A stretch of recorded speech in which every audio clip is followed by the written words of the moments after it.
오늘 주시는 하나님 말씀 빌립보서 1장 27절부터 30절까지 말씀 우리가 한 목소리로 읽도록 하겠습니다. 빌립보서 1장 27절부터 30절까지입니다.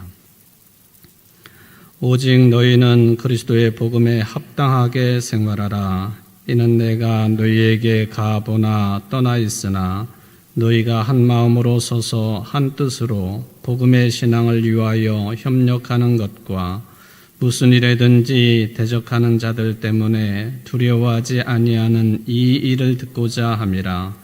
이것이 그들에게는 멸망의 증거요 너희에게는 구원의 증거니 이는 하나님께로부터 난 것이라. 그리스도를 위하여 너희에게 은혜를 주신 것은 다만 그를 믿을 뿐 아니라 또한 그를 위하여 고난도 받게 하려 하심이라. 너희에게도 그와 같은 싸움이 있으니 너희가 내 안에서 본 바요 이제도 내 안에서 듣는 바니라. 아멘. 복음을 위한 투쟁이라고 하는 제목으로 이 본문을 가지고 오늘 두 번째 시간을 진행을 합니다. 아마 다음 시간까지 해야지 맞춰질 것 같습니다.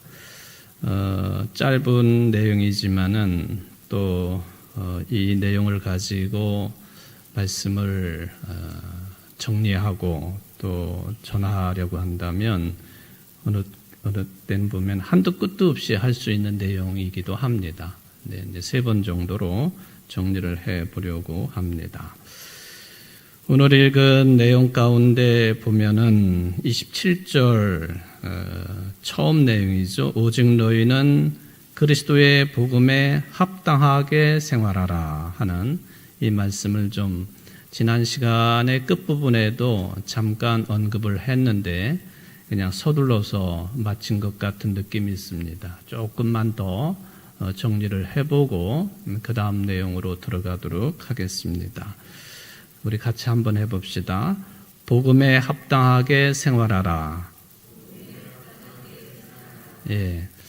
어떻게 사는 것이 복음에 합당한 생활이냐 하는 질문을 저도 저 스스로에게 던져보아야 되고 여러분들도 마찬가지예요. 내가 어떤 생각을 품고 어떤 상태에 놓여 있고 어떻게 살아가는 것이 그리스도인으로서 복음 정신에 합당한 생활이겠는가? 이거는 여러분 시시때때로 물어야 되는 질문 아니겠습니까? 우리가 그리스도인으로서의 삶을 포기한다면 모를까? 예수 믿는 사람으로 또 예수님의 말씀의 핵심이 복음인데 이 복음에 합당하게 생활한다. 이거 놓쳐서는 안 되고 또 이것을 소홀히 해서도 안 되고요. 우리 한국에 수많은 그리스도인들이 있는데 왜 그렇게 요즘에 더욱이 교회가 사회로부터 지탄의 대상이 되고 있을까를 생각해 보면 다양한 이유들이 있겠죠. 그런데 그 밑바닥을 계속 파고 내려가다가 보니까 이게 복음에 합당한 생활을 이루지 못하기 때문에 오는 지탄들이에요. 세상 사람들이 무슨 우리 그리스도인들에게 먹을 것을 줬습니까? 뭘 채워줬습니까? 그런 거 아니래도 그분들은 우리 그리스도인들을 바라보면서 항상 기대하는 게 있어요. 그래도 저 사람들은 예수 믿는 사람들이니까 그리고 교회를 열심히 다니는 사람들이니까 나하고는 다르겠지. 또 세상의 기준과는 차이가 있는 삶을 살아가겠지. 예를 들면 더 착하게 살겠지. 법을 더 잘 지키겠지. 윤리 도덕으로 말하면은 훨씬 더 수준 높은 그런 생활을 해 나가겠지. 당연히 그런 생각을 합니다. 자기네들은 엉터리같이 살면서도요. 자기네들은 제멋대로 살면서도 거짓말 있는 대로 다 하고 쓸 수 있는 대로 다 부리고 남을 괴롭히는 일에 앞장서고 그리고 싸움에만 능한 사람들 남 잘 되는 걸 꼴을 못 보는 그런 사람들, 그렇게 살아가면서도요, 뭐 넓게 보면 종교를 가지고 살아가는 사람들, 뭐 기독교인, 불교인, 뭐 천주교인 할 것 없이 신을 믿고 종교 생활을 하는 사람들에 대한 기대치가 있습니다. 근데 옛날에 비해서 요즘은 더 그 기대치가 높아진 것 같아요. 한편으로는 생각하면 굉장히 우리는 불편하지요. 지네들은 지멋대로 살면서 왜 우리한테만 그런 걸 희망하고 바라는가 하는 생각들을 할 수가 있겠는데, 아니 그런 생각들 다 제껴버리고 적어도 기본적으로 우리가 그리스도인으로 살아가는 사람들이요, 또 복음에 의해서 변화를 받고 사는 사람들이기 때문에 복음에 합당한 생활에 대해서 우리는 늘 상고해야 되는 거예요. 깊이 생각해야 되고, 그리고 시시때때로 내가 그대로 잘 살고 있는가, 합당하게 살고 있는가, 아니면 그렇지 못한가에 대해서 점검을 해야 된다는 것이죠.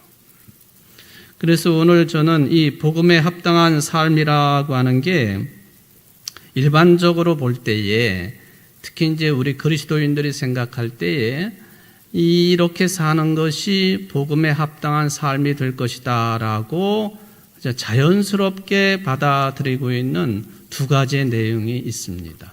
그 중에 하나가 뭐냐 하면은 완벽한 경건의 생활을 이루는 것, 이것이 복음에 합당한 삶이다라고 대부분의 그리스도인들은 그거를 받아들이고 또 수용을 합니다. 그러니까 경건의 생활, 이것은 세상 사람들과 구별되게 살아가는 기준이 될 수 있어요. 예를 들면 교회 예배에 빠짐없이 참석하는 것, 성수주의라는 것, 그리고 교회 공적인 예배에 반드시 참여하는 것, 경건의 생활이기 때문에 세상 사람들은 그렇게 살지 않아요. 근데 우리 그리스도인들은 한 주간에도 여러 차례 교회에 나와서 예배드리고 기도하고 헌신하고 봉사하지 않습니까? 그게 이제 체질화가 됐죠. 우리의 몸에 배어 있습니다. 코로나 기간을 지나면서 그게 많이 무너져서 안타까운 마음을 가지고 있죠. 근데 최근에는 대부분의 교회들이, 뭐 우리 교회도 마찬가지지만은 집회에 임하는 그런 자세가 코로나가 막 터져가지고 3, 4년 그럴 때보다는 조금은 회복이 된 것 같은 느낌이 들어서 다행이긴 합니다. 우리 교회뿐만 아니라 규모가 큰 교회들은 더 큰 타격이 있어요. 근데 참 특이하게도 소위 말하면 교회 내의 소그룹 활동이 활발한 교회들은 기존 교회들보다도 코로나 기간에 타격이 덜하다, 그런 통계 수치가 나와 있기는 합니다. 그것도 그럴 만한 이유가 되겠다 하는 것이죠. 그리고 또 헌금 생활하는 거, 11조 헌금을 드리고 감사 예물을 드리고 절기헌금을 드리고 뭐 기타 등등의 헌금 생활, 또 기도의 생활하는 것, 또 전도하는 것, 또 뭐 교회 봉사를 몸으로 잘 감당하는 것, 이런 것들은 당연히 우리가 참여해야 되고 감당해야 될 내용들이에요. 그러니까 이것 없으면은요, 이것 하지 아니하면 1차적으로 교인이라고 볼 수가 없어요. 그러니까 교인들 중에도 보면은 그저 주일 예배를 그저 슬쩍 와 참여하고 그저 끝나고 돌아가시고 뭐 그렇게 하는 경우, 그러니까 익명성이 보장이 되는 그런 신앙생활을 하시는 분들 꽤 많지 않습니까? 이렇게 관여하려면은 좀 귀찮아하고, 그리고 자꾸 더 멀어지려고 하고, 뭐 그런 분들도 있겠죠. 그러니까 이러한 2000년의 교회 역사가 교회 생활, 교인이라고 한다면 뭐 2000년 동안 계속 이어져 내려왔던 그런 구체적인 신앙의 모습들이 있습니다. 그건 당연히 감당해야 돼요. 그거 하지 아니하면 정말로 그리스도인이라고 말하기가 어렵죠. 그런데요, 그럼에도 불구하고 그런 내용들이 직접적으로 복음이냐 할 때는 그는 좀 조심스럽게 다룰 필요가 있다 하는 거예요. 당연히 신앙생활, 교회생활하는데 권면을 해야 되고 또 권장이 돼야 되고 계속해서 그런 부분에 있어서도 성숙한 그리스도인으로, 교인으로, 신앙인으로 계속 발전을 해야 되죠. 그럼에도 불구하고 그것 자체가 복음이냐? 그 자체가 복음이냐?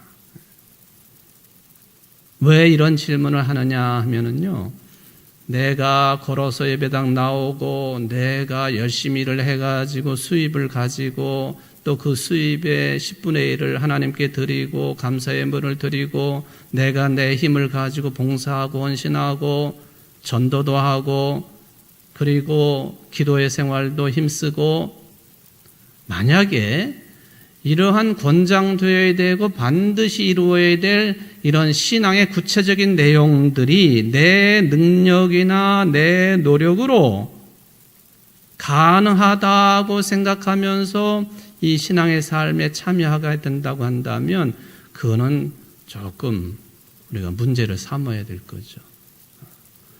여러분, 우리 신앙의 내용 가운데에 내 능력이나 내 판단이나 내 자의적인 어떤 기준을 가지고 이룰 수 있는 게 뭐가 있습니까?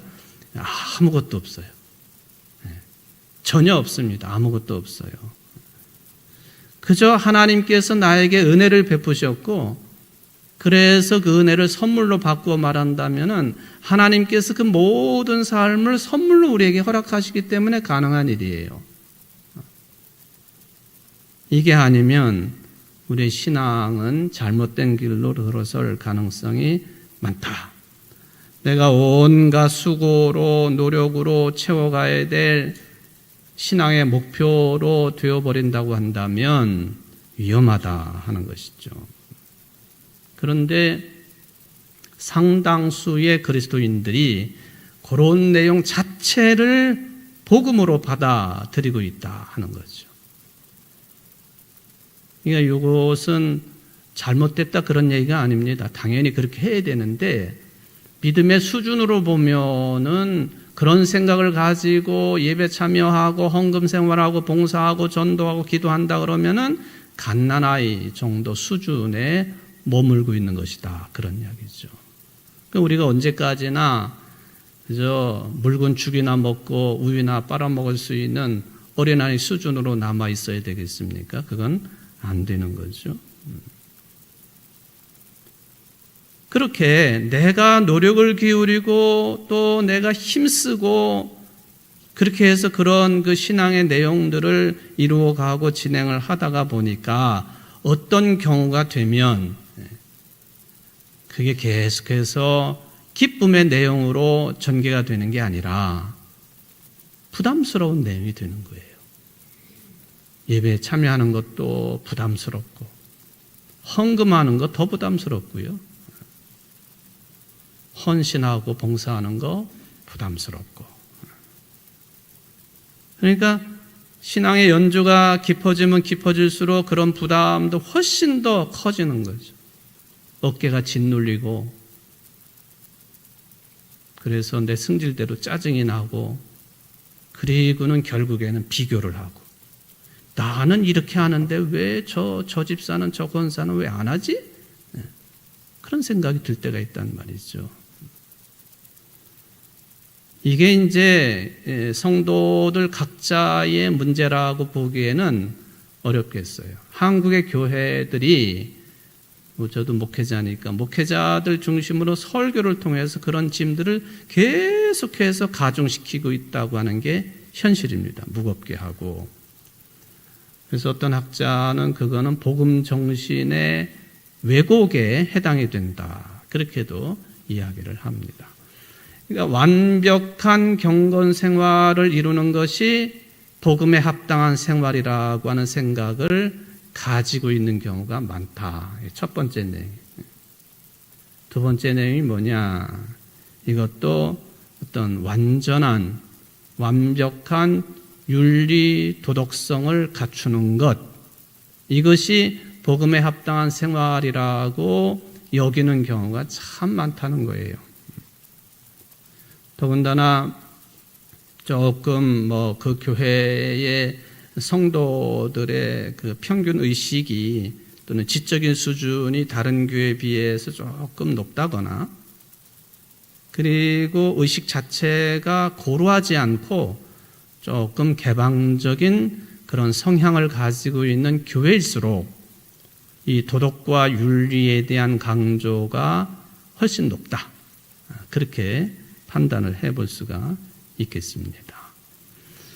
자, 당연히 우리 그리스도인들이 세상의 삶에 있어서요, 도덕적으로 윤리적으로 합당한 삶을 살아야 돼요. 그건 분명해요. 또 그 수준도 훨씬 높아야 돼요.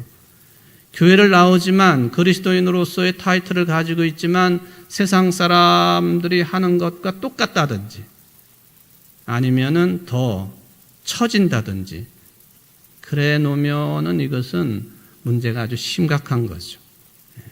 심각한 거예요. 이탈리아 같은 나라를 생각해 보면요, 우리가 모르는 그런 구석구석이 참 많아요. 그 중에서도 무서운 갱 조직이라고 할 수 있는 마피아가 전 나라 전체 구석구석에 이렇게 힘을 발휘하고 있지 않습니까? 마피아, 갱단이죠.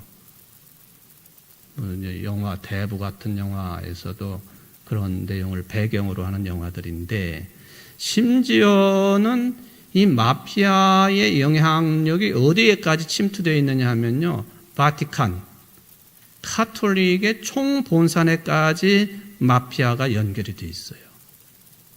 돈 문제, 특히. 그 돈이 어떻게 마련이 됐는지, 마약의 문제도 걸려있고, 섹스의 문제도 걸려있고, 권력의 문제도 걸려있고, 다 걸려있죠. 이탈리아가 옛 조상들의 영화스러움, 그것을 근거로 해가지고 어마어마한 관광 수익을 얻고 있는 그런 나라인데, 구석구석을 살펴보면은 이게 마피아 조직의 영향력이 아주 지대하다. 그런데 이탈리아는 철저하게 가톨릭 신앙관이 지배하고 있는 나라예요. 제가 남의 종교를 언급한다는 게 조심스럽기는 하지만은, 갱단도 여차하면은 다 이렇게 성호를 긋는 거 아닙니까? 장난으로 그러겠어요? 장난으로 하는 건 아니죠. 2000년 동안 거의 그렇게 그게 습관화되어 있는 그런 신앙관인데, 실제적인 삶에 있어서는 도덕 윤리로 말하자면 우리나라보다도 훨씬 더 정부의 조직도 그렇고 종교까지도 훨씬 더 뒤처져 있는 그런 모습을 가지고 있어서요. 이탈리아에서 무슨 고위 관료를 했거나 하면은 다 그 로마 시내 그 비싼 지역에 아파트 건물 이런 건 하나씩은 다 가지고 있다고 그래요. 예, 그런 게 그냥 그렇게 넘어가는 거예요. 원래부터가 그랬으니까 21세기 지금도 그건 대물림처럼 그렇게 되고 있죠. 그러니까 어느 하나 윤리 도덕적으로 타락한 사람이 그냥 대부분이다, 그냥 그렇게 봐야 되겠습니다. 그래서 우리 그리스도인들은 세상 사람들과는 차이가 있게 좀 수준 높게 살아가는 것인데, 그럼에도 불구하고 제가 좀 전에 그 경건 생활을 말씀을 드렸는데, 윤리적으로 도덕적으로 수준 있게 살아가고 깨끗하게 살아간다 할지라도 그 윤리와 도덕 그 자체가 복음은 아니다 하는 거죠. 이거는 잘못한 것을 그냥 어떻게 넘어가기 위한 핑계가 아닙니다. 사실 그래요. 윤리와 도덕 자체가 복음일 수는 없습니다. 여러분 잘 생각해 보십시오. 우리 기독교의 복음이 정말로 복음이 되려고 한다면 윤리 도덕적으로 하자가 있는 사람들도 그 사람들도 이 복음의 영향 안에 들어와 있을 때에 복음이 복음인 거예요. 도적질을 했다. 그 사람은 복음에 들어올 수 없는 사람이다. 이 생각을 하는 순간 복음은 제정신을 잃은 겁니다. 지난 시간 언급을 했던 것처럼 현장에서 간음을 하다가 군중들 앞에 끌려 나온 그 여성조차도 복음 안에 들어올 수 있어야만이 그게 복음인 거예요. 혹여나 여러분들이 내가 그리스도인으로서 일정한 어떤 복음의 잣대 또는 믿음의 잣대를 가지고 세상을 바라볼 때 저 사람은 가능하고 이 사람은 안 돼, 이런 생각 가지고 계십니까? 그는 복음의 제대로 된 정신이 아니에요. 오늘 우리가 한계가 있기 때문에 모든 죄를 저지르고 법을 어기고 남을 괴롭히고 정말로 저런 사람들은 세상에서 사라져버렸으면 좋겠다. 그냥 농담 삼아 하는 말로 귀신은 뭐하나 저런 사람 안 잡아가고 그럴 때가 있지 않습니까? 지금도 속으로 그런 생각하시는 분이 계신지 몰라요. 귀신은 뭐하는지 몰라. 저거 날 괴롭히고 있는 남편은 왜 안 잡아가지? 이런 생각한다든지. 그런데 오히려 여러분들 그런 사람들일수록 복음이 더 필요한 거잖아요. 그렇지 않나요? 그런 사람들일수록 생존에 급급해가지고 법을 어길 수밖에 없고 주의를 못 지키게 되고 그저 목구멍이 포도청이라고 돈을 벌어야 먹고 살고 있고 하루하루 벌어야만이 식구들 먹여 살리고 하는 그런 삶을 살기 때문에 신앙적으로 보면은 책임을 다하지 못하는 그런 사람들 당연히 있지 않습니까? 그럼 그런 사람들에게는 복음이 필요 없는 건가요? 오히려 더 필요하지요. 유효한 사건이 되어야 된다, 그런 거죠. 유명한 임마누엘 칸트라고 하는 철학자가 있지 않습니까? 독일의 하이델베르크를 가면은 그 칸트가 늘 정확한 시간에 걸어 다녔던 다리가 있고 또 지금도 철학자의 산책로라고 되어 있는 그런 길이 있는데 그 정확한 시간에 정확하게 칸트가 그 자리를 그 시간대에 왔다 갔다 하니까 칸트가 그래서 유명하죠. 근데 칸트의 순수 이성 비판이라 실천 이상 비판이라고 하는 그런 그 내용에 보면은 뭐라고 그랬느냐 하면은 윤리 도덕적인 지평에서만 하나님의 당위성은 그거는 갖는다. 그러니까 하나님의 존재 자체가 윤리 도덕이라고 하는 그런 적용하에서만 하나님의 존재는 당위성을 갖는다. 그렇게 얘기했어요. 그거는 우리 기독교의 복음 정신을 철학자이고 공부도 많이 한 사람이고 그럼에도 불구하고 제대로 파악하지 못한 그런 언급이다. 그렇게 평가가 돼요. 하나님은 인간들의 윤리 도덕 또 하나님의 윤리 도덕의 어떤 교훈과 가르침 그것과 일치를 이루어야만이 하나님은 하나님이시고 하나님의 존재는 인정받는 것이다. 그런 생각이거든요.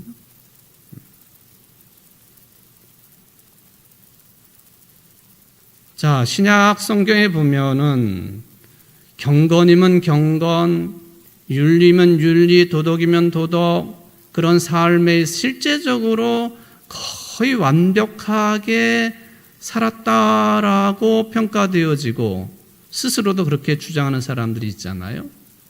유대교회 종교 지도자들 중에 그 중에서도 바리새인들, 사도 바울도 오늘 이 편지를 쓰고 있는 사도 바울도 바리새인 중에 바리새인이었었어요. 그러니까 경건의 삶에 있어서도 그리고 하나님을 믿는 사람으로서 율법의 철저한 그 가르침을 자기도 받았고 다른 사람들에게 전수를 해야 될 그런 입장에서 바리새인 중에 바리새인. 그러니까 경건, 윤리 또 도덕 삶에 자기네들은 완벽하다라고 생각했던 사람들이죠.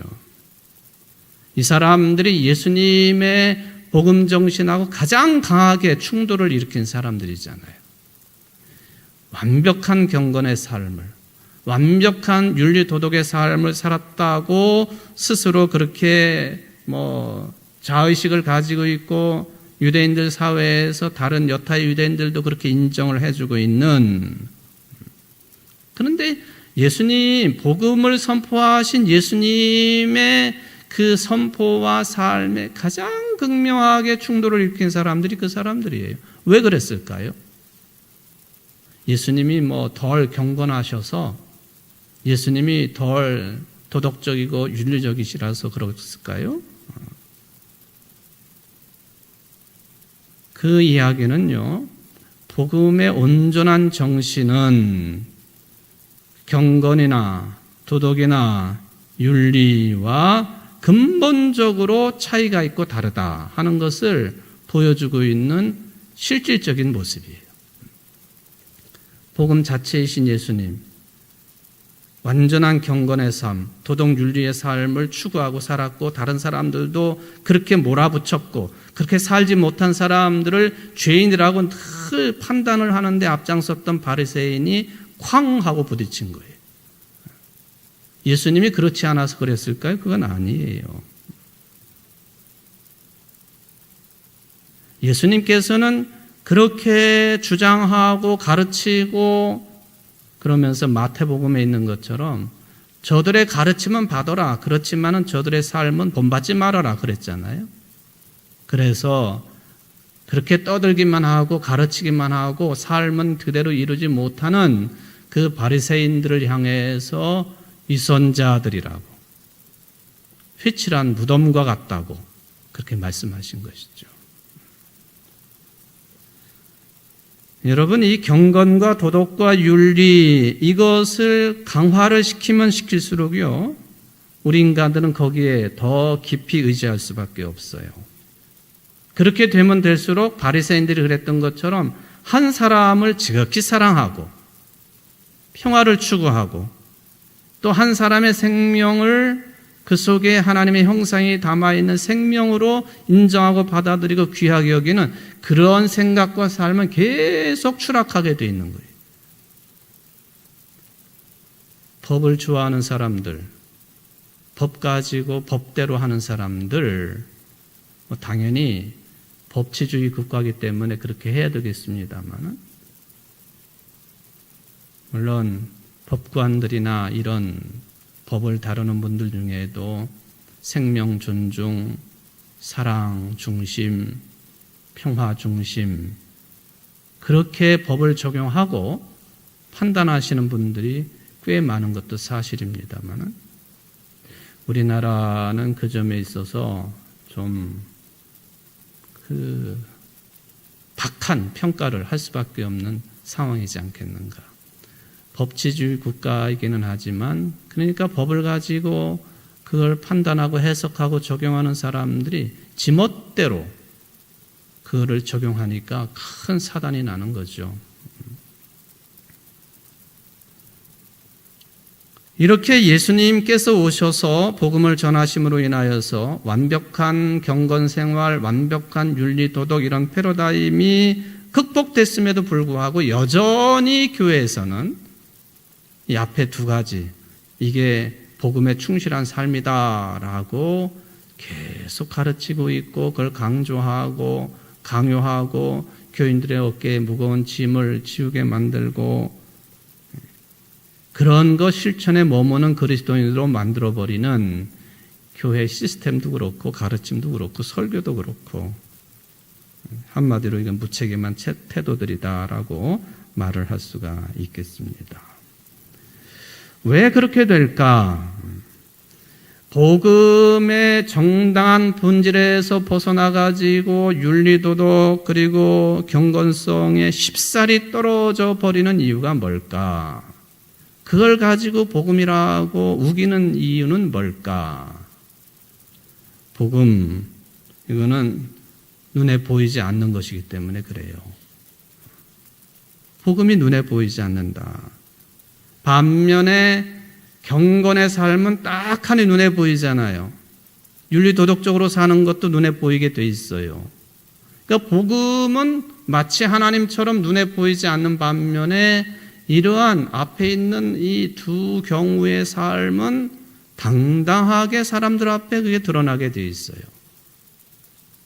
성경은 우리는 보이지 않는 것을 추구하는 사람이라고 그런 말씀을 하시고 그런 가르침을 받지만 여전히 연약하기 때문에 눈에 보이는 것을 가지고 평가하고 그걸 기준으로 삼는 게 우리의 연약함이기도 하지요. 이게 드러나니까 그런 삶이. 어떤 분이 그 교회 일을 하는 데 있어서 엄청난 희사를 했다. 그건 눈에 드러나는 거지요. 또 정기적으로 어떤 봉사 활동을 하고 한다. 눈에 드러나는 거예요. 그러니까 우리들의 연약함이라는 것이 눈에 보이는 것만 그것을 정확하다고 판단하고 그게 옳은 것으로 판단하는 것에 믿는 경향성이 크기 때문에 그러니까 십계명의 첫머리에 하나님을 위한 형상을 만들지 말라. 그게 모든 신앙 영역에 다 포함되는 것 아닙니까? 하나님의 형상을 만들지 말라. 눈에 보이게 눈에 띄게 만들어 놓은 것 또는 스스로의 노력에 의해서 헌신에 의해서 드러난 그런 눈에 보이는 것들 그런 것에 현혹되지 말라 하는 그런 말씀으로도 해석을 해볼 수가 있겠습니다. 오늘날 이제 우리가 세계적으로 보면요, 이 세상이 매우 경제가 중심이 된 그런 흐름을 가지고 있고요.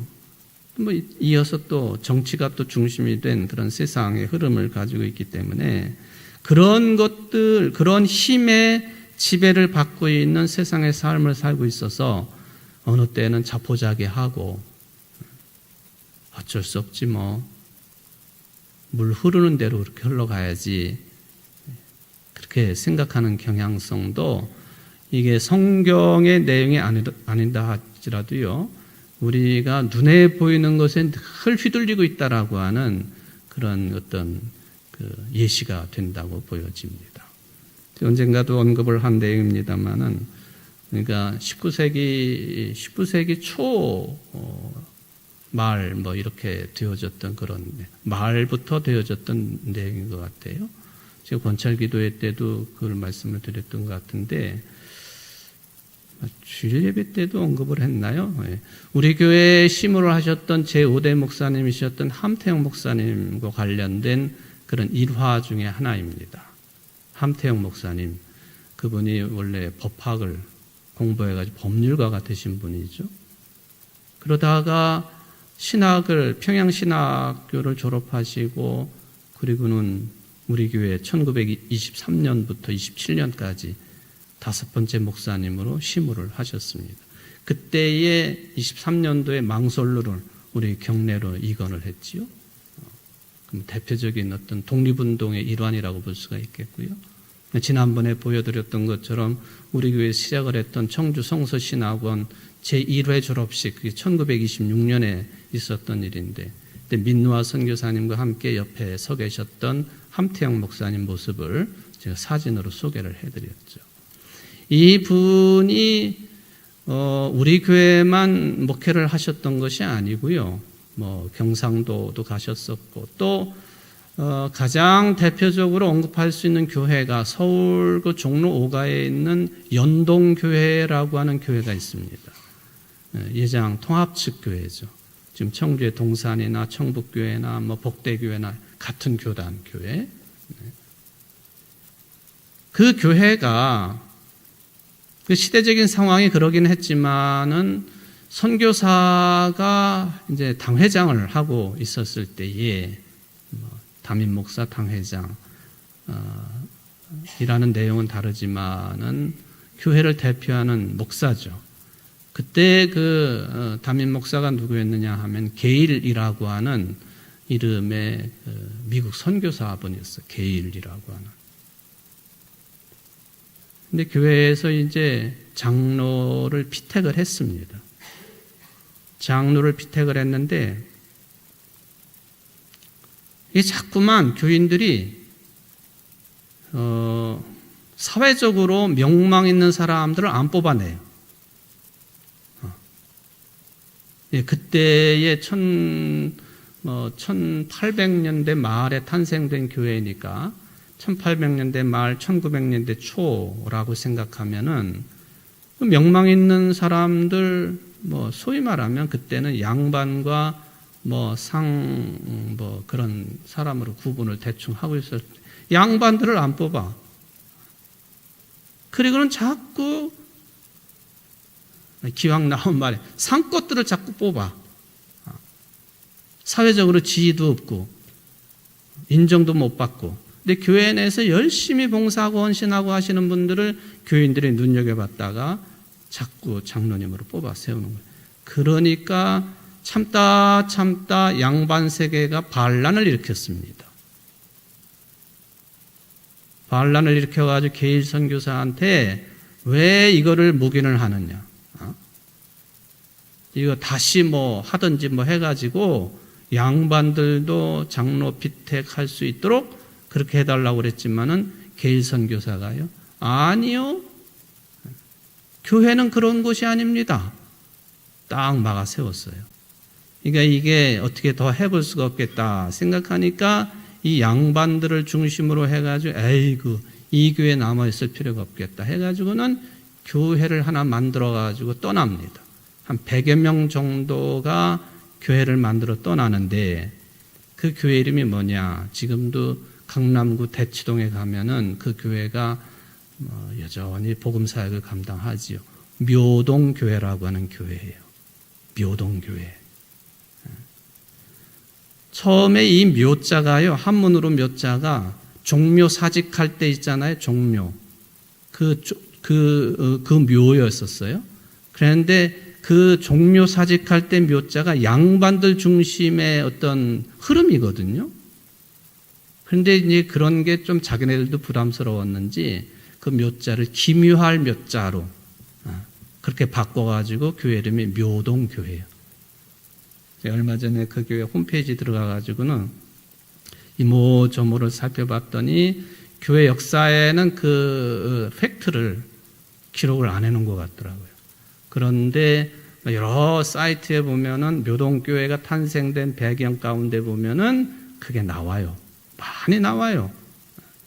그때에 함태영 목사님 아버님도 그 연동교회 교인이었었는데 100여 명 그룹에 같이 포함이 돼가지고 묘동교회로 가셨어요.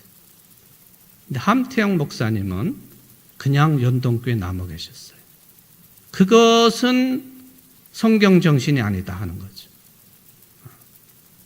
그거는 바른 판단이 아니다. 그래가지고 연동교회에 남아 계셨고 그리고 연동교회를 섬기는 그런 분이 되셨다. 예, 함태영 목사님과 관련된 그런 일화 중에 하나입니다. 그게 기독교 정신이죠. 그게 복음 정신이고 그리고 교회에 대한 바른 신앙관이라고 우리가 생각을 해볼 수가 있겠습니다. 교회조차도 세상의 질서, 세상의 권력, 가진 자 중심으로 흘러간다 하면은 그건 복음이 아닌 거예요. 우리가 늘 명심해야 될 내용이에요. 그것은 제가 이제 그런 일화가 있기 때문에 소개를 해드린 것이죠. 그렇다면 그리스도의 복음의 정신의 핵심은 뭐냐? 그건 뭐냐? 구원에 관련된 것이죠. 그리고 구원은 영원한 생명과 영생과 관련되어 있는 거예요. 복음의 핵심은 영생이고 구원입니다. 그런데 복음의 핵심이 완벽한 경건 생활이 그게 지배를 하고 있다든지 도덕과 윤리가 그 복음 정신을 지배하고 있다든지 하면은 제가 볼 때는 그랬으면요. 기독교는 2000년의 역사를 이어오지 못했을 것 같아요.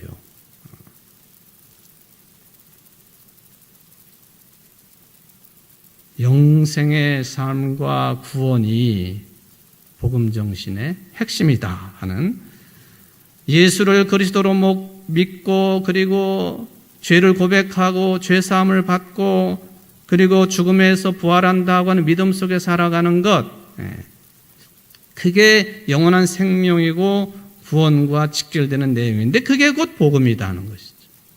복된 소식. 이것은요, 이 복음의 핵심, 이 복음의 정신은 가진 사람에게만 적용돼서도 안 되고, 그렇다고 해가지고 못 가진 사람들에게만 적용된다 하는 그런 과격한 주장도 안 되는 거예요.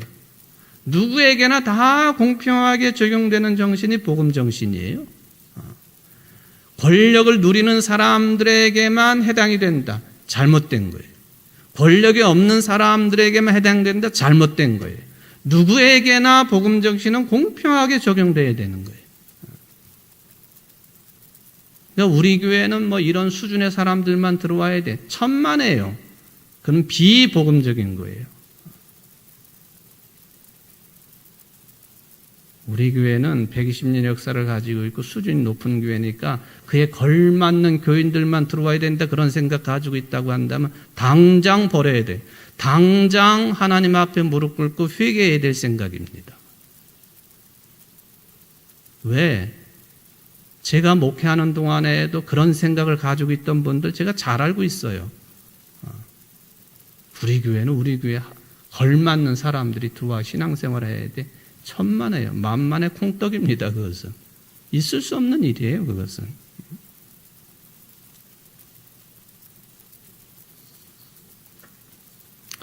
그래서 예수님께서 이 복음에 들어올 수, 복음 정신에 들어올 수 있는 그 기준을 말씀하셨다라고 본다면, 무슨 네가 경건의 완벽을 이루었느냐, 윤리도덕적으로 다른 사람들에 비해서 완전한 삶을 살았느냐, 그런 거 말씀하신 적이 없어요.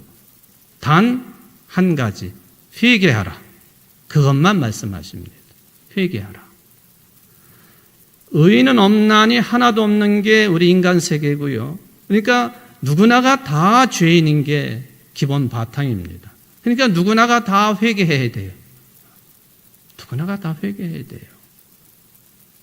요 한 가지만 요청하시고 선언하신 것이죠. 참 간단하지 않습니까? 회개해야 된다. 어떻게 보면 예수님이 우리에게 주신 멍에라고 한다면 이 멍에는 매우 가벼운 거예요. 당시에 무식했던 사람들, 당시에 경건하지 못했던 사람들, 당시에 함부로 살았던 사람들, 당시에 율법에 합당하게 삶을 도저히 이룰 수 없었던 사람들, 이런 사람들에게 예수님이 회개하라, 하나님의 나라 가까이 왔다고 하는 이 선언은 복음 중에 복음이었습니다. 반면에 경건의 삶을 나름대로 살고 있다고 주장하고 생각했던 사람들, 그래서 이 율법을 지키지 못해가지고 도덕 윤리적으로 문제가 많이 있다고 생각됐던 그런 사람들에 비해서 자기네들은 율법 중심으로 잘 살고 있다고 생각했던 이 사람들에게 예수님의 이 회개하라고 하는 요청은 큰 걸림돌이 된 거예요. 그러니까 유대인들 중심으로 해가지고 종교 지도자들 중심으로 해가지고 저자를 십자가에 못 박으라고 난리를 친 거 아닙니까? 당신들에게는 이게 믿지는 장사라고 생각한 거죠. 예수님의 복음을 도저히 받아들일 수가 없었다. 우리는 수시로 회개해야 될 사람들이에요. 저도 그렇고 여러분들도 그렇고. 왜? 완전한 사람은 없기 때문에. 그런 차원에서 우리는 늘 겸손해야 된다. 오늘 이 예수님이 복음에 합당한 삶을 언급을 하실 때에 회개만 요청하셨다. 이게 우리들에게는 복음이라고 하는 이것을 잘 받아들이는 여러분들 되시기를 간절히 바랍니다. 자비로우신 하나님 아버지 감사를 드립니다. 예수님께서 복음을 선언하시고 사도 바울이 복음에 합당한 삶이 뭔가에 대해서 언급을 하셨을 때 우리가 일반적으로 생각하고 판단하고 있는 그런 것들이 오히려 복음 정신이라기보다는 구원과 영생에 관련된 내용이라기보다는 생명과 구원에 관련된 내용이라기보다는 오히려 사람들에게 무거운 짐을 더 무겁게 지우고 마는 그런 결과 맺어졌던 것을 예수님이 십자가에 달려 돌아가심을 통해 우리는 확인할 수가 있었습니다. 우리 자신들이 복음에 합당한 생활이 무엇인지에 대해서 늘 점검하게 하시고 또 그에 합당하고 완벽하지는 못하지만 늘 노력하고 애쓰고 기도하면서 복음에 합당한 삶이 무엇인지를 점검하고 깨닫고 거기에 매진하게 부족함이 없는 오늘 예배 시간에 참여한 모든 성도들이 될 수 있도록 은혜를 베풀어 주옵소서. 예수님의 이름으로 간절히 기도합나이다. 아멘.